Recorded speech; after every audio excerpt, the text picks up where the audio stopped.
Hey everyone!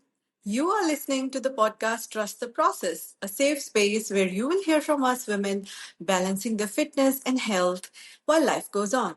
Balanced diet, muscle gain, fat loss, new motherhood, getting back in shape, menopause onset, and so much more. And you are tuned into our latest episode, Fit on the Fly Master Travel Wellness on Your Holidays. And this is your host, Yasha. Based in Singapore, I am professionally a cloud technologist, a visual artist, of course, a wife, a mother, a dog mom, and most importantly, a fitness enthusiast. And this is Shanthi. I'm based in Malaysia, a cybersecurity specialist, a wife, a mom to two boys and one dog, a Veena player, an avid reader, a globetrotter, and of course, a fitness enthusiast. Shanti, it's summer and I can't keep calm because it's holiday time. Yay! Well, I might be sounding crazy. And with holidays come travel. Well, I'm super excited for my upcoming travel. But with all that excitement, I'm also preparing for something else. Guess what? You're not crazy. Of course, I know that feeling. Summer holidays, and we are never too old to get excited for summer, right? And I know what you must be exactly preparing for. Let me guess. Isn't that how to still be fit and fabulous during your vacation with all that well deserving indulgence? You got me right, Shanti. In today's episode, we are diving into a super requested, hot favorite topic on how to lose, no, sorry, how to not lose all the progress made so far and still keep fit while not sacrificing your holiday travels. Exactly. So today we are getting into something very real. How do you stay active and on track with your fitness when you're living out of a suitcase? So let's be honest, when travel comes knocking, our workout schedules and eating habits are usually the first things to fly out of the window. Having said that, how desperately we wait for these travels and how much we prepare for those holiday bodies and dresses to fit in, only we know. Tell me about it, Shanti. And that too, summer holidays. Beach bodies, funky dresses, color pops, and so on and on. Summer is not my favorite month, but the holidays it brings are indeed my favorite. You rightly said we are never too old for that. And now we live those summer holidays with our kids, isn't it? Yeah, and perfect. So, what will you hear from us? One, the mindset shift that changed everything. Two, how we hit our protein goals without sacrificing local food. Our go to movement hacks, no gym needed. And why it's okay to not be perfect. And of course, a sneak peek into our travel wellness kits. Aren't you Right. excited? I am. Very well said. And before we start digging deep into types of travels, holidays, time zones, schedules, food habits, etc., first and foremost, I would urge to let go of all or nothing mindset.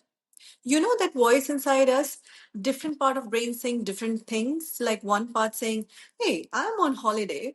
I can skip the habits, workouts, and I can eat everything and anything." While the other part of your brain tells, it brings the guilt baggage, saying, "I didn't move today. I didn't earn my indulgent meals today. Oh, I have fallen off the track. What do I do?" I don't know if I'm the only one who feels like that. No, you're not alone, Yasha.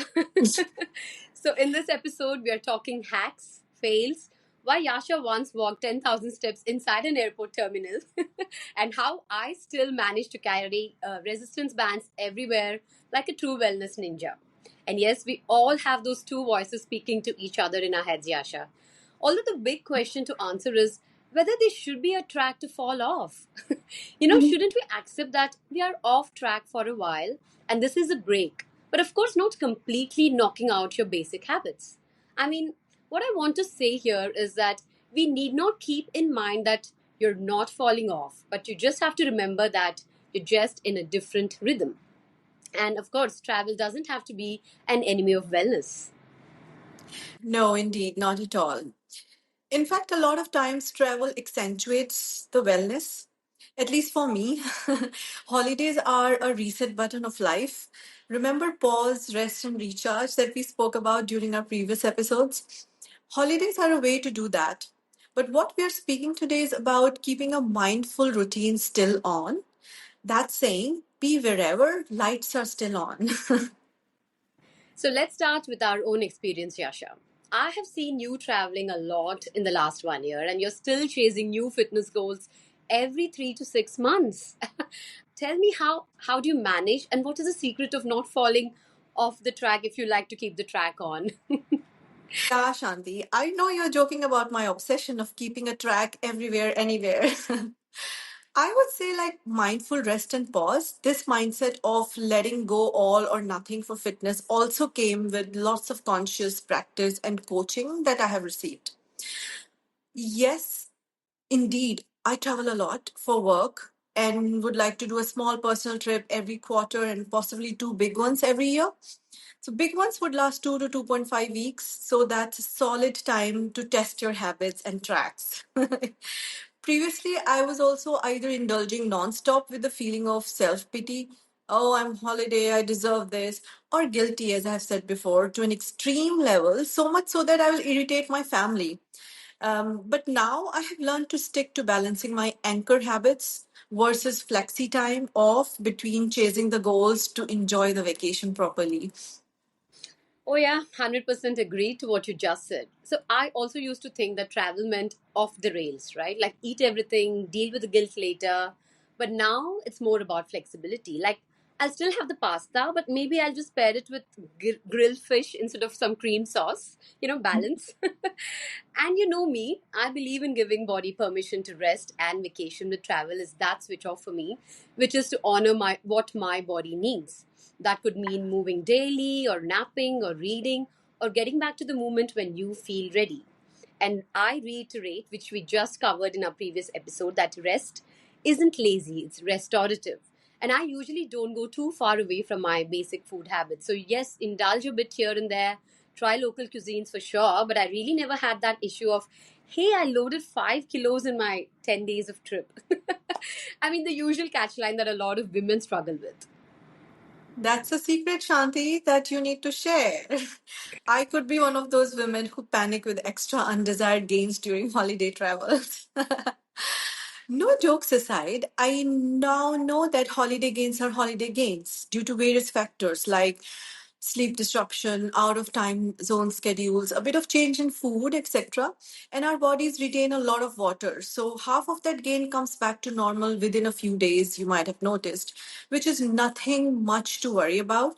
And if we speak about losing muscles that we cautiously build, and that we have gained with so much of effort, I now also know that 2 weeks is a very less duration to lose it all. So, yeah, what I mean to say is that I panic less now, and it works for everyone's sanity. About maintaining a balance between anchor habits and flexi system, I keep certain anchor habits intact, as the name suggests. Example, the daily dose of water, hitting the macros to a certain level, not indulging a lot in sugar and fried stuff, because you have built an ecosystem of your body and you can't disturb it a lot, otherwise you'll fall sick. And not sleeping too late, my 7 minutes meditation in morning and one or two workouts inserted somewhere in the week, and of course completing my 10 to 12K steps on most days, even more as my whole family likes to be active during holidays, so we do a lot of tours on foot. And these are my anchor habits, Shanti. Flexi would mean playing around all this a little bit without any guilt and enjoy the holidays. So, Shanti, finishing on our experiences, what are your non negotiable factors during travel? Yeah, sure. I think, yeah, of course, we are now at that stage of our lives that we have gained some golden experience in our lives, painfully or gracefully. We have to agree that, right? You And are that saying indeed, that we are old enough. well, aging with grace. And that indeed brings lots of non negotiable habits, as you rightly said, and practices in our lives. So, for me, few things like my sleep schedule, I usually do not sacrifice that for fun, as the fun becomes tough the next day. Also, choosing excursions that are not only fun, but those that come along with movement, just like your family vacations, how you just said. I also usually combine my family fun activities that everyone would enjoy, and guilt free nutrition. I tend to choose at least one basic meal in the day that is balanced. And of course, I don't shy away from trying the local cuisines because we are traveling for experiencing the new places, right? So I don't skimp on that. Also, I think grocery runs are underrated. I love finding a supermarket when I travel, and there's something joyful about buying a new fruit in a new country that makes me feel so balanced. And of course, hydration is also a key non negotiable for me, and I do take care of that. And yeah, we usually take local transport, clock in those steps. I think, in fact, we clock more steps during a vacation than the usual days. But what I'm saying is, of course, you can't say no to a macaron when you're in Paris, but then we try and balance it out with other just mentioned non negotiables. Absolutely. Wonderful, Shanti. That's a good list. All these do sound like non negotiable for anyone, actually. For me, I treat holiday travel in a slightly different way. If I'm traveling for work, I do not compromise on my diet plan that's running during that period of time, packing my own homemade food for airport, storing some high protein snacks for that afternoon hunger pang, or some emergency when you're stuck in meetings. Also trying to cook a meal at hotel or Airbnb if possible, and I try to stick to the fitness routine too, where I try to book a hotel with the right gym. That's very important criteria now for me. So that's about the work travel. But of course, we're focusing on holidays here. For holidays, I'm less strict and usually grind with a strict schedule until before the holiday starts, so that I feel I've earned the flexi holiday indulgence. And my non-negotiables during holiday travel are the anchor habits that I earlier spoke about. Yeah. Wow, nice. That's some work on your work travels. But yeah, I understand. Why spoil the regime and plan for a work travel? Though there are things that are out of control. I'm sure, like travel hours, time zone adjustment, and food availability, even if we try super hard. Hence, the key is to identify what can we do to keep that constant, right? While I agree on holidays, we actually want to come out of those constants, don't we? Like we want to try the food that's available and of course be absorbed in the place in whatever way possible. With that, let's identify a list of tips for our listeners on what are some quick things that come handy while holiday travel. Right, let's start with the beginning. Is there any special packing list for you, Yasha? You spoke about your protein snacks that you often carry. For me, I usually carry resistance bands. Well, I can't eat them, obviously, but they're super handy for doing an indoor workout in case your hotel doesn't have a gym. Like, literally, we booked this really cute, fancy boutique hotel in Taipei last month, which was right in the center of the city. It was great, but everything except that they did not have a gym. And my resistance bands really came to the rescue. Wow, that's a tip because I'm going to Europe and I have booked all those fancy villas and there's no gym around. So thanks for the tip. I'll just add few things in your special packing list. I carry my water bottle because it helps me measure my water content like every day brainlessly without recalculating. I do pack my gym wears, one or two, for 10 to 12 days travel, assuming I'll be able to do a run or gym session here and there. Believe me, it works as a motivation. Every time you open your suitcase, you see, oh, those workout clothes are peeping. You need to do something about it. And I also specially prep a few books now that I would read during holidays. I love reading on the plane and during holidays, so that goes in my packing list as well. Oh, yeah. I mean, how can I forget that? We are equally mad bookworms on our own genres. And yes, I also choose books to carry during my vacation. I really get excited. But all of them are loaded on my Kindle so that I read without paying for the excess baggage. Now, let's move to tip number two, biggest question: how to eat guilt free but keep nutrition in mind. So that's easy. I think both of us have already spoken about it. Keeping your all or nothing theory in mind. First of all, I think there should be an acceptance that we are on holiday and we can't eat measured calories or macros like when we are at home. But still, if you like to keep that on check, then there are always options available. And globalization has got everything to our doors, even if it's a hotel door. So, yeah, like I said before, I keep one balanced meal in the day, taking care of my nutrition, but rest, I love to enjoy my holiday part. Yeah, I agree. If I have to jump into ad, Shanti, my only tip would be if you are a fitness conscious person, all you must be caring about is hitting your macros. And it becomes a muscle memory. How I do that on holidays is keep a high protein breakfast to start the day. Usually, two out of the whole day meals are known. You know, you start the day at a certain place and you end your day at a certain place. And that can be planned. That choice is available, as you said. And even if you are on a day trip, you know, at a mountain hike or middle of the ocean, you start from hotel, as I said, and you end up at the hotel in night, which leaves one meal and few snacks. And I think it's fine to just eat anything that you like or is available, isn't it?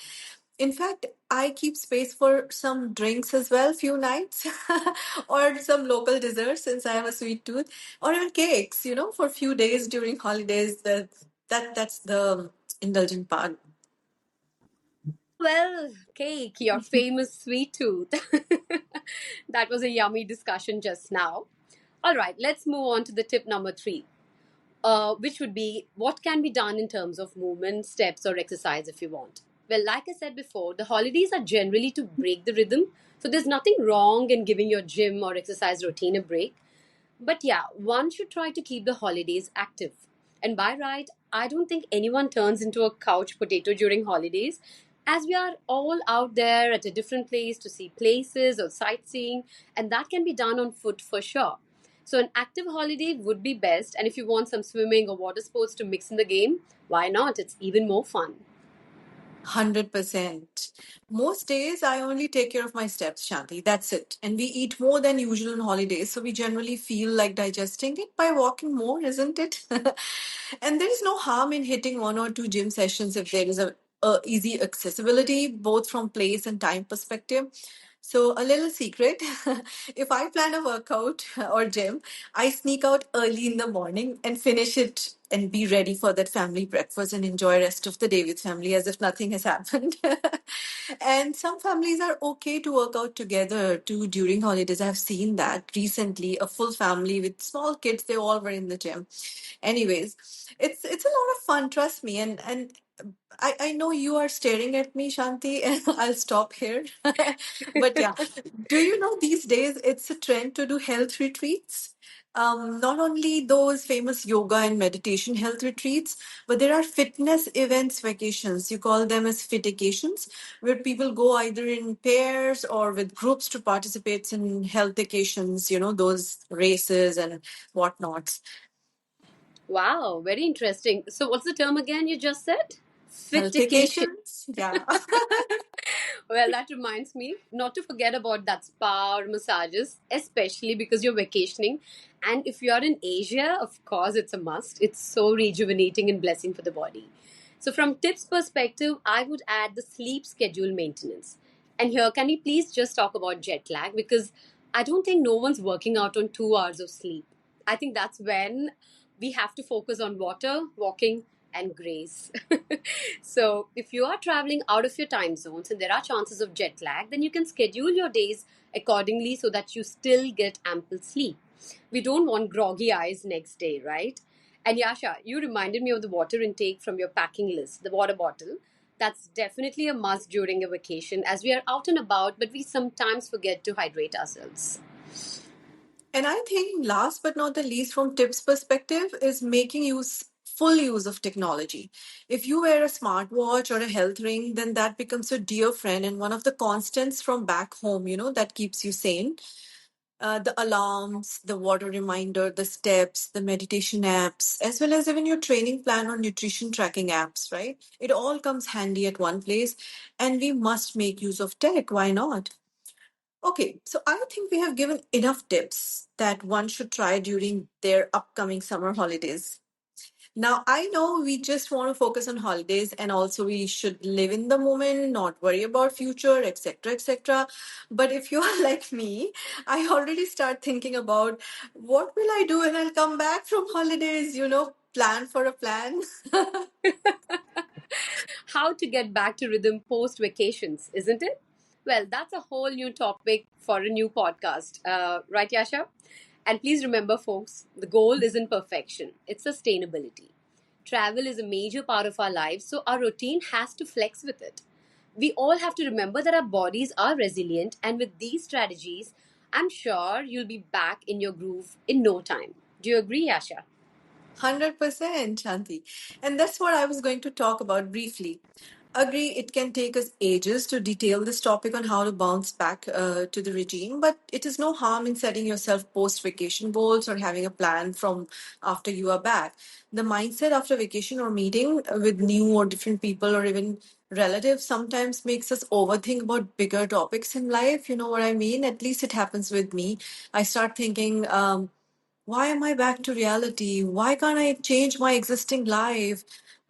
Etc. etc. You know, you want to be in that fairy tale world, hence, it is important to chalk out a rough plan before you leave for vacation, such that it is easy to sink in back. Fairy tale indeed. Yeah, I mean, the number one point you just talked about, like, I will definitely plus one on the statement that a reality check is very, very important post vacation. Sink that feeling, take 2 days slow, get back to rhythm not only in fitness but to be back into your life. So let's not be so harsh on ourselves that sometimes we do, like we over exercise or crash diet or feel bad about pending work, as well as a slightly heavier body than pre vacation, right? But there's already so much to get back to. Let's not add too much stress to it. That's all I would say. Rightly said. And hence, we are reiterating that few things are normal after vacation. An increase in your usual weight, mostly is water retention, disturbed sleep schedule, and travel related tiredness. Give yourself grace, but take action. Take first 48 hours slow, go on walks, set the sleep routine, start eating basics like protein rich diet, complex carbs, lots of fibers, and hydrate, hydrate, hydrate. And then move on to your plan that you had set up before you left for vacation. So give yourself those 48 hours, 72 hours, please. And at this point, Yasha, I'm itching to say what might look like yarn, but let me say it anyhow. Fitness journey is not all or nothing. Neither it is. It's just a location. It's an ongoing period, just like we breathe and eat. And it's true, and I mean it. Of course, that's one big truth of human lives. Now that we have come closer to end today's topic, I'll ask you all listeners that if this episode helped you rethink your travel routine or even took the guilt off your shoulders, send it to a friend or tag us on Instagram at trusttheprocess.fitnesspodcast with where you are headed next and how you are staying active. We would love your stories. With that, we will end here today, reminding you to please do us a favor and follow us or subscribe us on whichever platform you prefer to listen to us. This really means a lot to us to keep working and producing more awesome episodes for you all. Thank you and meet again until then. Trust the process. Until next time, stay strong, stay kind, and stay you. Don't forget to enjoy your holidays and trust the process. Happy holidays!